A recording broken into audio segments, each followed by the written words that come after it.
AMD GPUs are bad. Apple products can give you a heart attack. Hey, welcome to a fresh new episode of the TD News Show.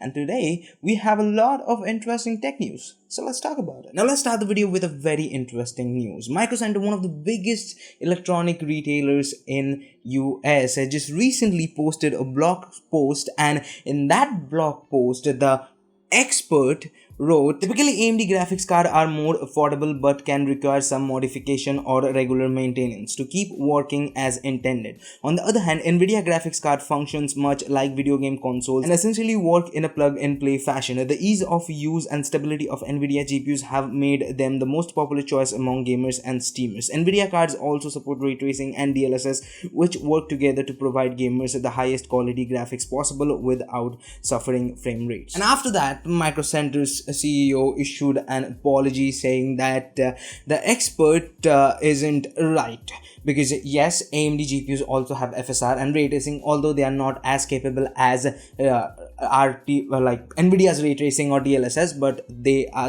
those features are there on AMD GPUs. But I just want to ask one question to that expert. Like, I think this is the guy from The Verge, the guy who built that famous Verge PC, the famous PC builder.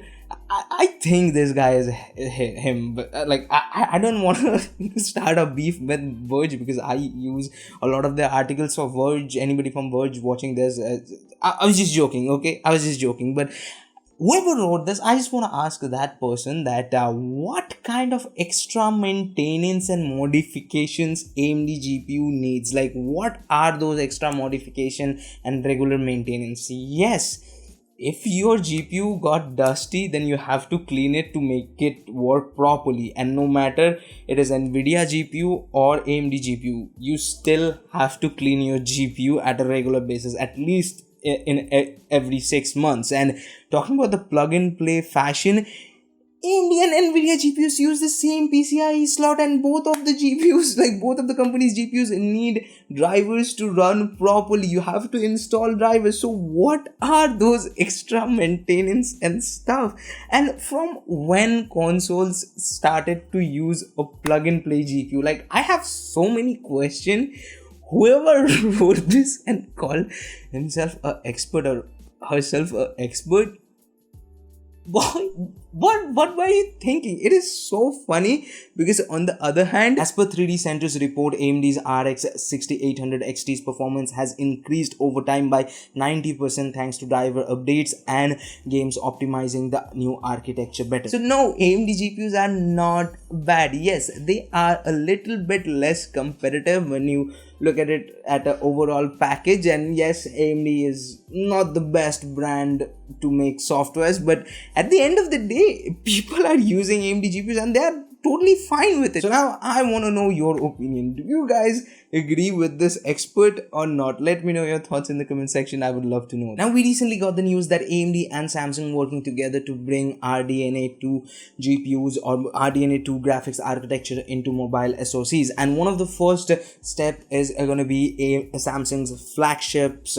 Exynos SoC that they're going to use in their next flagship phone. Now, we all expected that the new graphics or the graphics performance is going to be at least around 25% better, but it looks like that it is way better than that. As per 3D Mark Wildlife test, it is 56% better than Samsung's previous SoC, which makes it the fastest Android SoC or graphics processor or graphics that any Android phone has, and also beating A14 Bionics, which is on the iPhone 12, which is right now the fastest SoC that you can get on any smartphone. And now we have a lot of Microsoft news to talk about, so let's just go through that. First, Windows 11 Insider build arrives in Dev's channel, so if you want to try it, go ahead and do it, give it a try.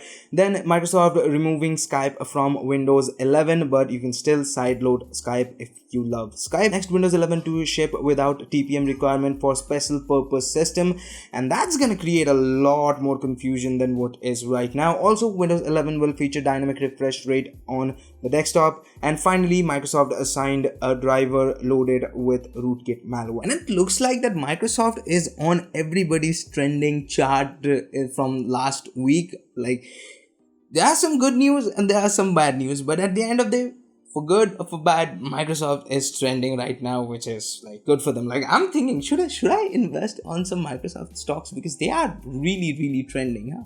It's not a bad idea, but don't take it as advice, okay? I'm not investment advisors, someone like that.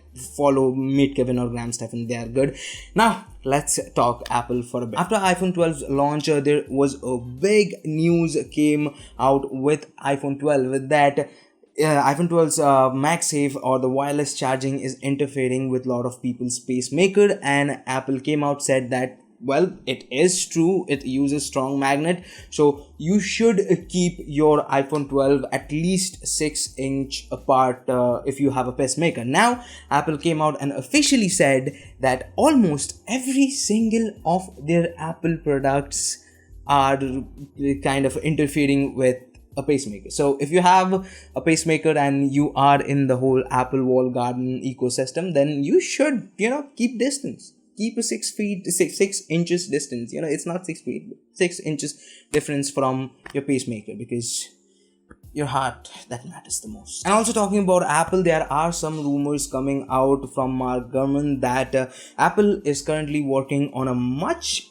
bigger iPad Pro, like the biggest iPad Pro, 12.9 inch, I think 12 inch or 12.9 inch, I'm forgetting. Okay, the biggest iPad Pro is really big, and if they go bigger, like, is it gonna be a tablet or a portable TV or portable laptop without a keyboard? Like, I don't know what Apple is trying to do, but you know what I'm trying to do right now? I'm trying to tell you quick news, because this is the time for the quick news. So let's talk about some quick news.